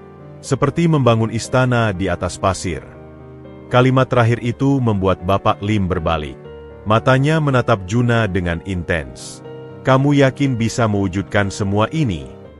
Juna tidak langsung menjawab. Ia mengambil napas dalam. Bapak Lim, ibu saya sering bilang, lebih baik janji yang kecil tapi ditepati, daripada janji yang besar tapi hanya angan-angan. Saya tidak akan berjanji yang muluk-muluk. Tapi saya janji akan bekerja siang malam untuk memastikan program ini berhasil. Suasana ruangan terasa tegang. Semua mata tertuju pada Bapak Lim yang masih berdiri di depan jendela. Akhirnya, dengan suara perlahan tapi tegas, Bapak Lim berkata, ayah saya dulu adalah pedagang kecil. Dia selalu bilang, bisnis yang baik adalah bisnis yang membuat semua pihak untung.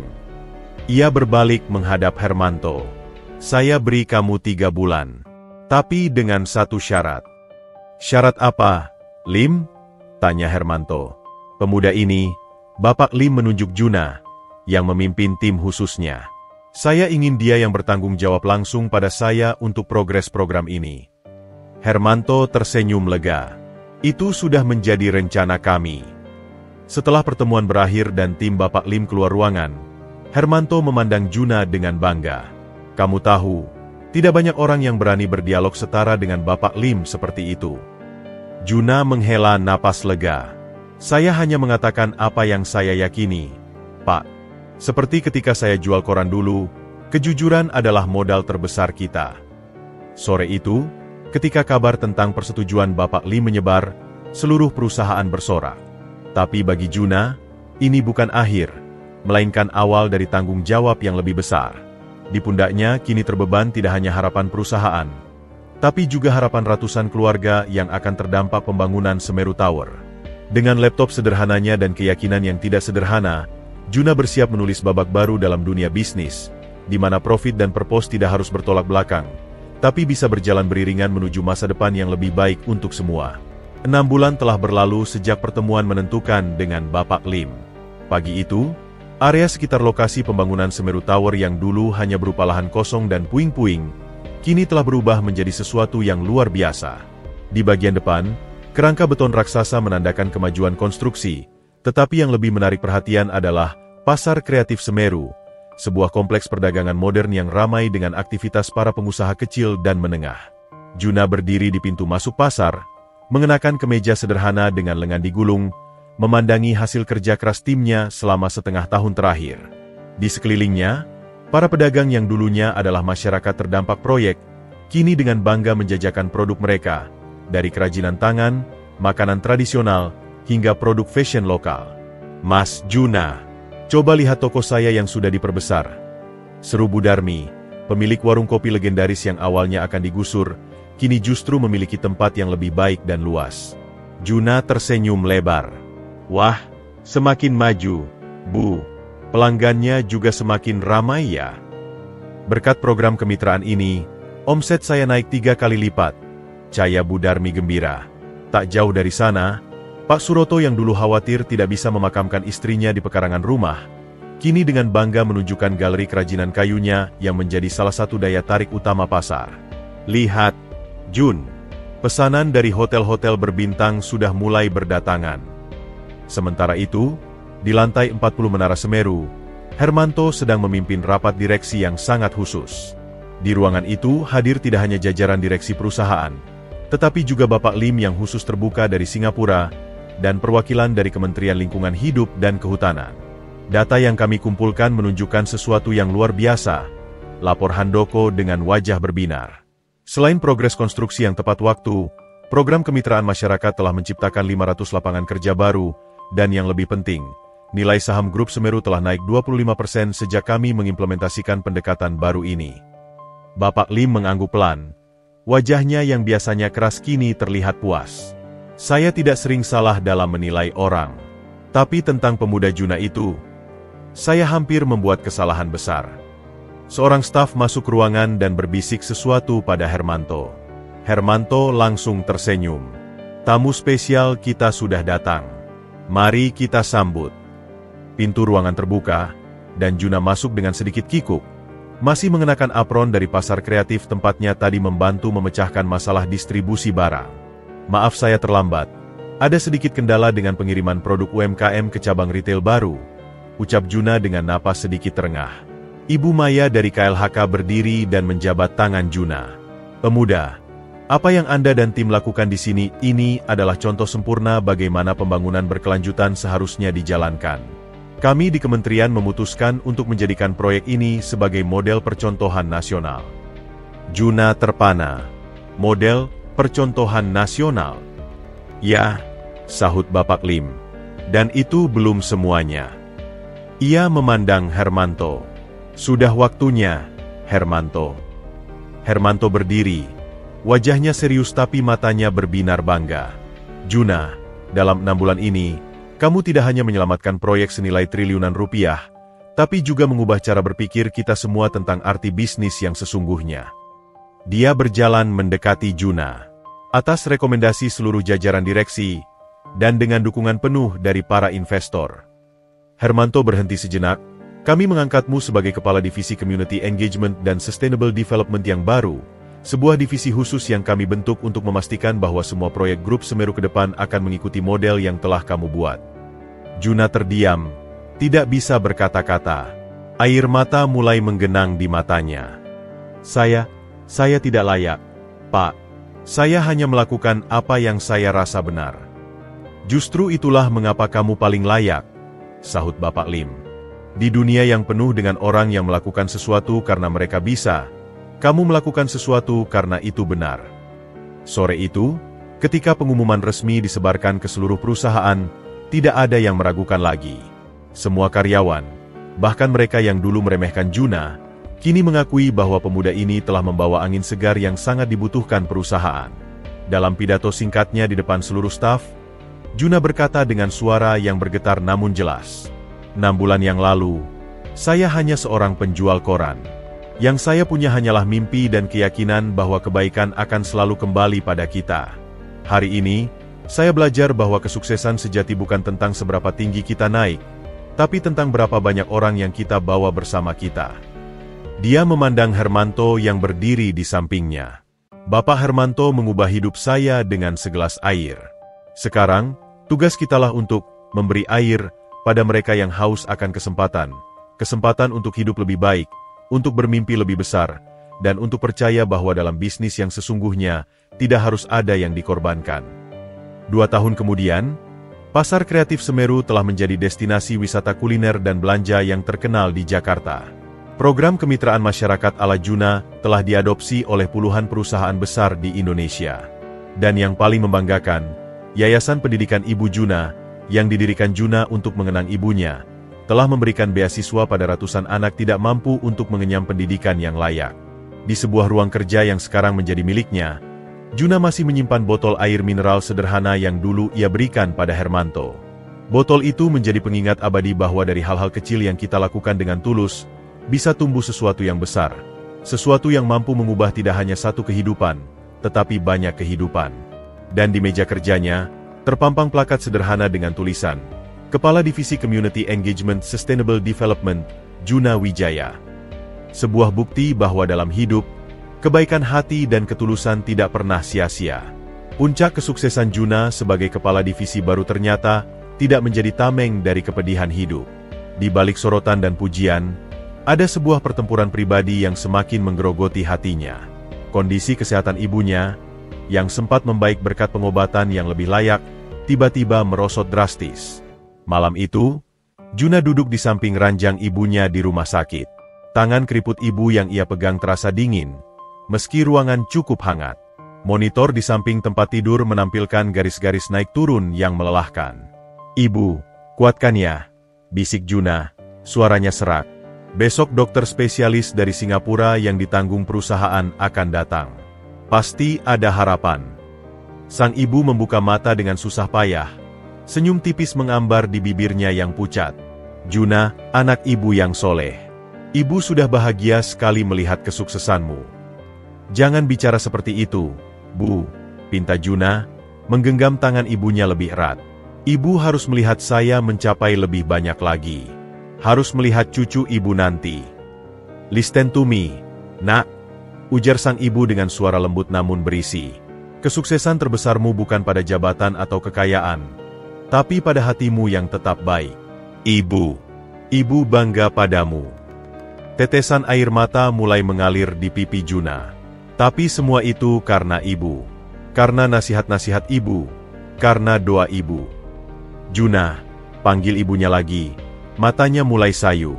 "Jangan pernah lupa dari mana kamu berasal. Dan jangan pernah berhenti membantu mereka yang masih berjuang di jalanan. Seperti dulu." Kalimat itu terputus. Monitor di samping tempat tidur tiba-tiba mengeluarkan bunyi panjang yang menusuk hati. Garis hijau yang tadinya bergetar, kini mendatar.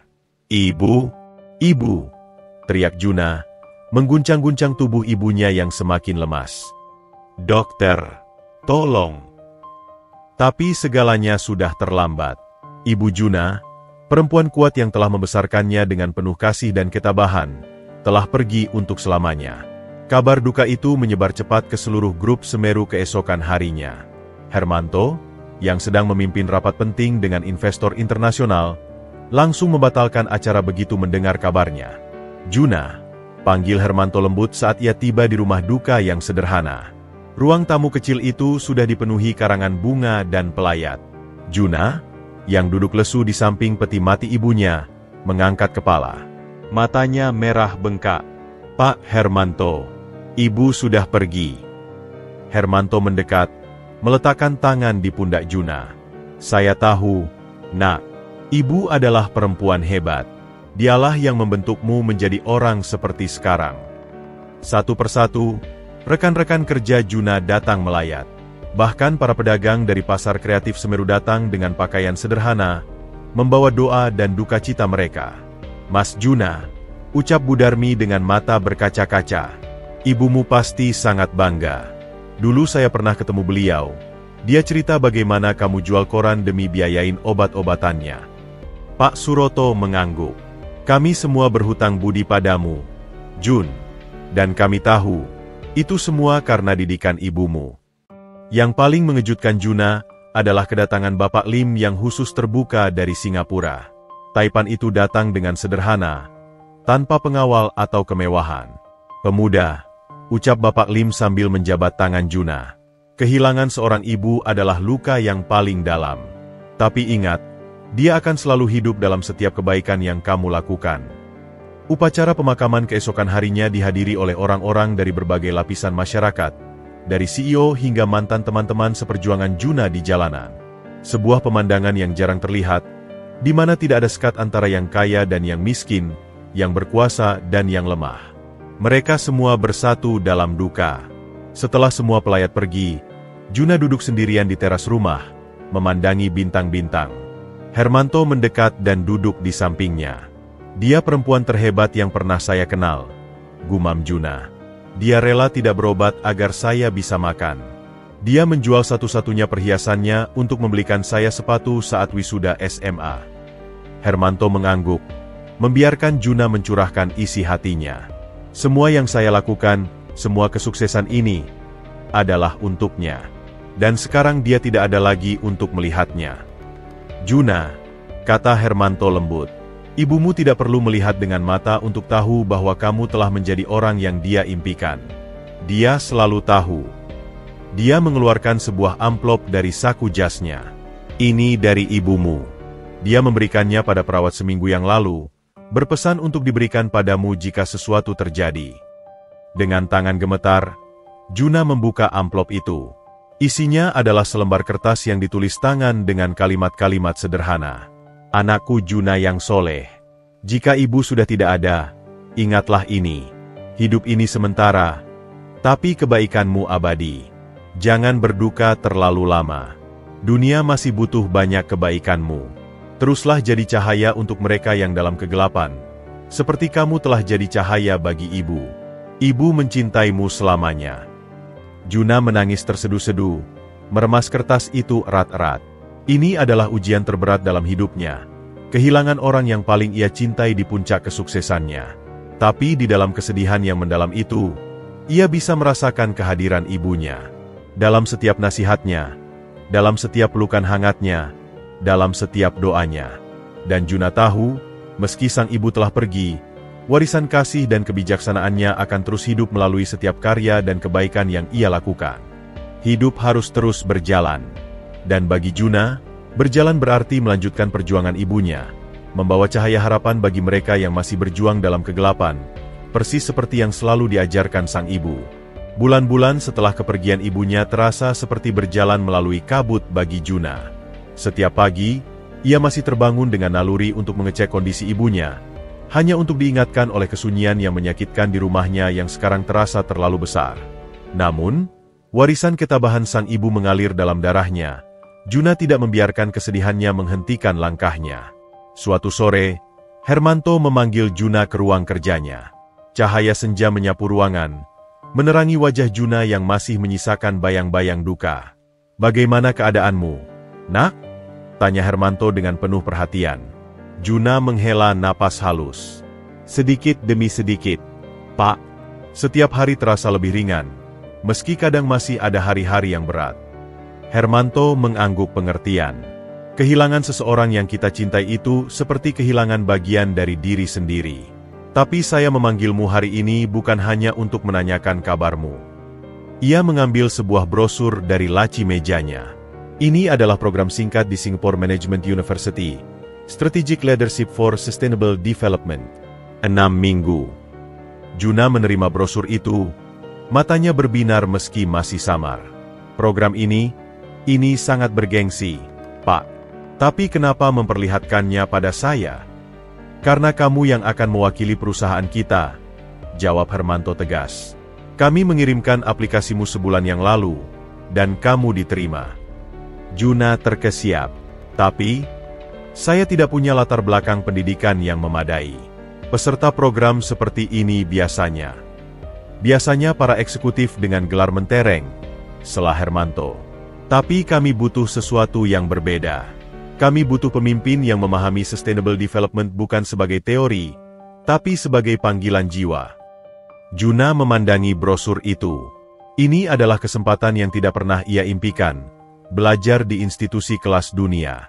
Tapi proyek-proyek kita, pasar kreatif Semeru, program kemitraan, semua akan baik-baik saja, potong Hermanto.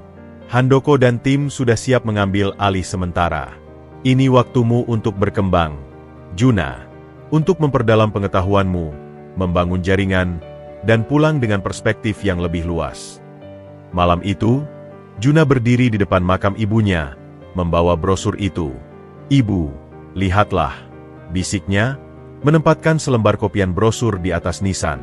Anak ibu yang tidak tamat kuliah, dapat kesempatan belajar di Singapura. Air matanya menetes. "Saya harap ibu bangga."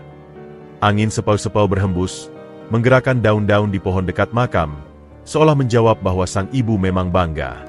Proses persiapan keberangkatan berlangsung cepat. Dibanding, Hermanto dan beberapa rekan kerja datang untuk melepas. "Saya sudah mengontak beberapa kolega di Singapura," kata Hermanto sambil menepuk bahu Juna. "Mereka akan membantumu jika ada kesulitan." "Terima kasih untuk segalanya, Pak," jawab Juna dengan suara bergetar. "Tanpa Bapak, kamu yang mengubah hidupmu sendiri, Juna," potong Hermanto. "Saya hanya memberimu kesempatan. Kamu yang membuktikan diri." Selama 6 minggu di Singapura, Juna seperti ikan yang dilepaskan ke samudera luas. Awalnya, ia merasa inferior di antara peserta lain yang sebagian besar bergelar MBA atau PhD dari universitas ternama. Tapi ketika sesi diskusi dimulai, pengalaman lapangannya yang kaya justru menjadi keunggulan. "Teori-teori ini bagus," kata Juna dalam salah satu presentasi kelompok. "Tapi implementasinya membutuhkan pemahaman mendalam tentang realitas masyarakat. Kita tidak bisa menerapkan model sustainable development yang sama untuk komunitas yang berbeda." Profesor yang mengajar kelas tersebut, Dr. Aminah Tan, terkesan. "Pengalaman praktismu sangat berharga, Juna. Banyak dari kita yang terjebak dalam menara gading teori." Di luar kelas, Juna menghabiskan waktu di perpustakaan, menyerap segala pengetahuan yang bisa ia dapatkan. Malam-malam ia gunakan untuk meneliti model-model sustainable development dari berbagai negara, mencari cara untuk mengadaptasinya dengan kondisi Indonesia. Suatu akhir pekan, Bapak Lim mengundangnya makan malam. "Kamu berkembang dengan pesat, pemuda," puji Bapak Lim. "Hermanto bilang kamu adalah investasi terbaik yang pernah dia lakukan." "Bapak Hermanto terlalu baik," jawab Juna rendah hati. "Tidak," bantah Bapak Lim. "Dia benar. Kamu membawa nilai-nilai yang sering dilupakan dalam bisnis, integritas, empati, dan keberpihakan pada yang lemah." Minggu-minggu berlalu dengan cepat. Pada sesi terakhir program, setiap peserta diminta mempresentasikan rencana implementasi untuk perusahaan mereka masing-masing. Presentasi Juna tentang Integrated Community Development Model mendapat standing ovation. Dr. Tan menghampirinya setelah acara. "Juna, Universitas kami sedang mengembangkan pusat studi pembangunan berkelanjutan Asia Tenggara. Apakah kamu berminat menjadi fellow researcher? Kamu bisa bolak-balik Indonesia-Singapura." Tawaran itu menggoda, tapi Juna sudah punya jawabannya. "Terima kasih banyak atas kehormatannya, Profesor, tapi hati dan tanggung jawab saya ada di Indonesia, bersama masyarakat yang telah mempercayai kami." Kepulangannya ke Indonesia disambut dengan perubahan yang nyata. Bukan hanya pada pengetahuannya yang semakin matang, tapi pada keyakinannya yang semakin kuat bahwa jalan yang ia tempuh, membangun bisnis yang manusiawi, adalah benar. "Jabatan dan kekuasaan itu sementara, Nak," pesan Hermanto saat menjemputnya di bandara. "Tapi warisan yang kamu tinggalkan untuk masyarakat akan abadi." Juna mengangguk, sambil memandangi kota Jakarta dari balik jendela mobil. Ia telah pergi sebagai seorang manajer yang berbakat, dan kembali sebagai seorang pemimpin yang siap. Pemimpin yang memahami bahwa pembangunan sejati bukan tentang meninggikan gedung-gedung, tapi tentang memuliakan manusia-manusia di dalamnya. Dan dalam hatinya, ia tahu ibunya tersenyum bangga, melihat anaknya tidak pernah melupakan dari mana ia berasal, meski telah sampai ke tempat-tempat yang tidak pernah mereka bayangkan bersama. 2 tahun telah berlalu sejak Juna kembali dari Singapura. Di bawah kepemimpinannya, Divisi Community Engagement dan Sustainable Development Group Semeru tidak hanya menjadi departemen biasa, tetapi telah menjelma menjadi jantung dan jiwa perusahaan. Model kemitraan berkelanjutan Semeru yang ia rintis kini dipelajari tidak hanya di Indonesia, tetapi juga di berbagai forum internasional. Pagi itu, auditorium utama Menara Semeru dipenuhi oleh ratusan karyawan. Suasana hikmat namun penuh antusiasme menyelimuti ruangan. Di barisan depan, duduk jajaran direksi, dewan komisaris, dan para investor utama, termasuk Bapak Lim yang khusus hadir dari Singapura. Hermanto berdiri di podium, wajahnya memancarkan kebanggaan yang dalam. Saudara-saudara, jika kita melihat kembali perjalanan grup Semeru 5 tahun terakhir, ada satu momen yang menjadi titik balik, sebuah pertemuan tak terduga di sebuah persimpangan jalan. Semua mata tertuju padanya. Banyak yang sudah tahu cerita di balik pertemuan itu. Hari itu, lanjut Hermanto dengan suara bergetar penuh emosi, saya adalah seorang CEO yang hampir menyerah, terbebani oleh masalah yang terasa terlalu besar. Dan seorang pemuda, dengan ketulusan yang murni, menawarkan saya segelas air dan percakapan singkat yang mengingatkan saya pada makna kemanusiaan yang sesungguhnya. Juna, yang duduk di barisan pertama, menunduk, teringat jelas momen itu. Kita sering berbicara tentang sustainable development dalam dokumen-dokumen kita, kata Hermanto. Tapi Juna Wijaya mengajarkan kita bahwa keberlanjutan sejati dimulai dari hubungan manusia yang tulus, dari mendengarkan dengan empati, dan dari keberanian untuk melakukan yang benar, bukan hanya yang mudah. Hermanto kemudian meminta Juna naik ke panggung. Saat Juna berdiri di sampingnya, Hermanto meletakkan tangan di pundak pemuda itu. Atas rekomendasi Dewan Direksi dan dengan dukungan penuh dari para pemegang saham, suara Hermanto lantang dan jelas. Hari ini kami mengumumkan pembentukan posisi baru di perusahaan kita, Chief Sustainability and Community Officer, yang akan duduk di jajaran direksi. Desis riuh rendah menyebar di auditorium. Ini adalah posisi strategis yang setara dengan direktur utama. Dan untuk mengisi posisi ini, Hermanto berhenti sejenak, memandang Juna dengan mata berkaca-kaca. Tidak ada yang lebih pantas selain orang yang telah membuktikan bahwa bisnis dan kemanusiaan bisa berjalan beriringan, Juna Wijaya. Seketika, seluruh auditorium meledak dengan tepuk tangan yang gemuruh.